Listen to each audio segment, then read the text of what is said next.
Barnaby the Bear watched Rosie the Rabbit zip past like a furry brown blur, leaving Barnaby feeling quite slow in comparison.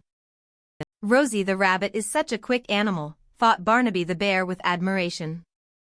A moment later, Barnaby the Bear noticed Sammy the Snail inching across a cool, damp leaf.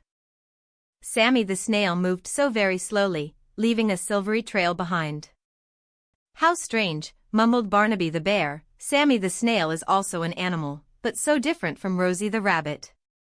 This puzzle tickled Barnaby the Bear's mind. How could such different creatures both be called an animal? Barnaby the Bear decided to ask the wisest creature Barnaby knew. Professor Hoot, called Barnaby the Bear, finding the owl perched thoughtfully. What makes an animal an animal? Professor Hoot the Owl blinked large, round eyes.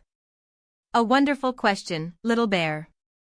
An animal, Professor Hoot explained patiently, is a living thing that typically moves around and needs to find food to eat.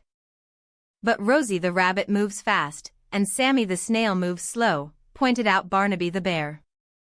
Exactly, hooted Professor Hoot softly. Every animal moves in its own way. Look. Professor Hoot the Owl pointed a wing towards the stream where Fiona the fish leaped, splashing silver drops. Fiona the fish is another kind of animal, said Professor Hoot, one that swims and lives in water. Then Freddy the frog hopped onto a lily pad nearby. And Freddy the frog is a different sort of animal altogether.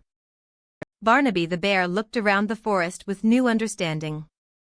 The speedy squirrel, the fluttering butterfly, the burrowing mole, they were all types of animal. Each animal was unique, with its own way of living, moving, and eating. Being an animal didn't mean being the same, it meant being alive and part of the big, bustling forest family. Barnaby the Bear felt a warm connection to every breathing, moving animal, big and small. And Barnaby the Bear realized with a happy wiggle, I am an animal too.